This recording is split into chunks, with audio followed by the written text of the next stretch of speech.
Oh Lord, I hope this is recording. That's the most difficult part of this microphone is not knowing if I'm recording or not.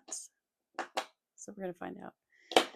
But yeah, I was sitting here trying to think of all the effort that I wanted to put into this video today. And the reality is, I just really don't have the normal amount of time that I would to do so. And that's okay because what I wanted to talk about today was just simply showing up for yourself. It's been over a week now since my first video, and I felt pretty darn good about that. I was happy that I knocked it out and got it done.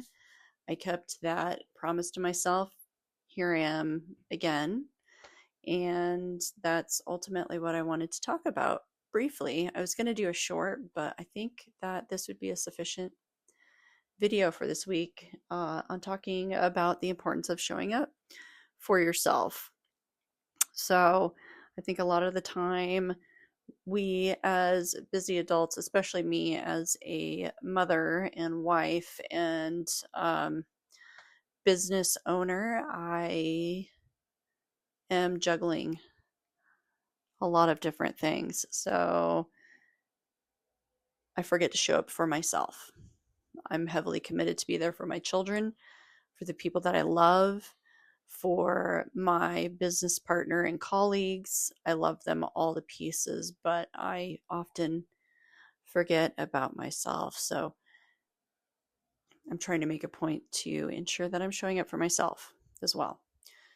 And what do I mean by that? So that can be defined by a lot of things. For me, right now, it's just fitness and a lot of self care. I guess you could say I identify as a spoonie. I am a cancer survivor, and I do have a lot of autoimmune issues that have persisted ever since my surgeries and radiation treatment. So I don't quite have the focus sometimes or the energy sometimes to show up enough even for myself. So I have to consider my energy levels and what I can do. Let me back up. Right now, a big area of focus is my fitness. Unfortunately, I am taking medications that have slowed my metabolism. I've put on some weight, and which isn't really a big deal to me. But, I just feel uncomfortable, I guess, in my own skin. So, fitness, yes, showing up for fitness and ensuring that that is done when I say I'm going to do it. And if anybody in the fitness industry knows, sometimes the most difficult part of the whole thing is just showing up. And once you get in there, once you get it done, then you're like, wow, this was such a big thing. And I almost didn't show up for myself and known I would feel worse for not doing what I promised I was going to do or set out to do. So, yeah, that's a small example. Showing up for yourself as if you are someone that you love and someone that you're responsible for and that you care for. All right, so to further cover everything here, I am a late in life diagnosed with ADHD, major depressive disorder, and generalized anxiety disorder.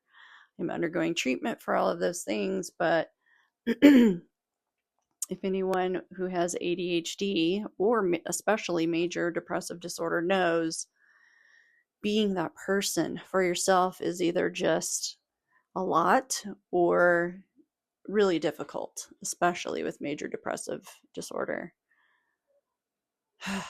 I just remember being so hard on myself and thinking that I just need to work harder. I need to push harder. I'm not doing enough. But man, these actual chemical imbalances in my brain were draining, legit.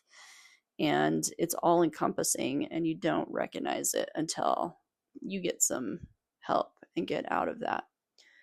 Showing up for yourself helps to change the habits that you formed or the neural pathways that have been formed when you've been going through really difficult times with major depressive disorder or ADHD for that matter. And so it's very important to be consistent about being there and keeping those promises that you've made to yourself to just change those habits.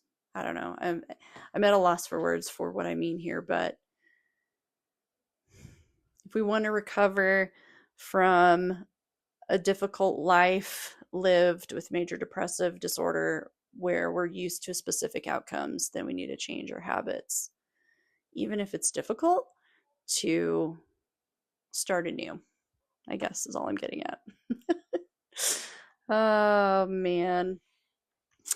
Now, as far as like commitments and showing up for yourself, I would like to acknowledge that that doesn't mean that when you make this commitment, you better show up no matter what. Like, that's great.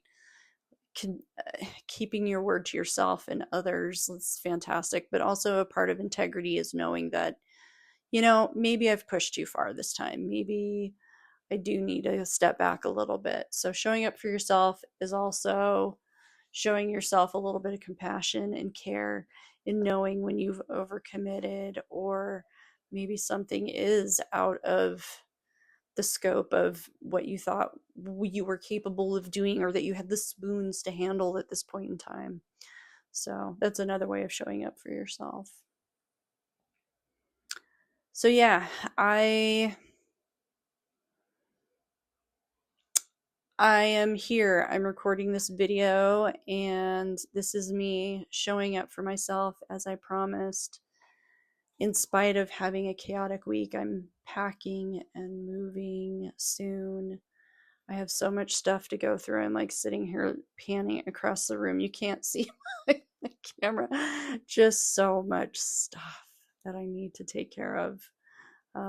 Throw out, donate, box, whatever. But I made a commitment to start this channel to see where it goes. And maybe it's just for me, and that's okay too. But I really hope that what I'm sharing somehow, in some way, helps others who are rediscovering themselves in their 40s, newly diagnosed ADHD, major depressive disorder, and generalized anxiety disorder, and also going through this transformation in their life for just a better future.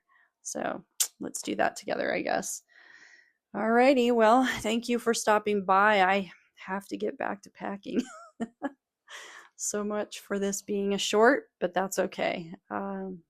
This is just what was on my heart and what I wanted to share today. As far as my next video, I actually had other ideas, but here we are. This is the inspiration for today. Show up for yourself as you would show up for others.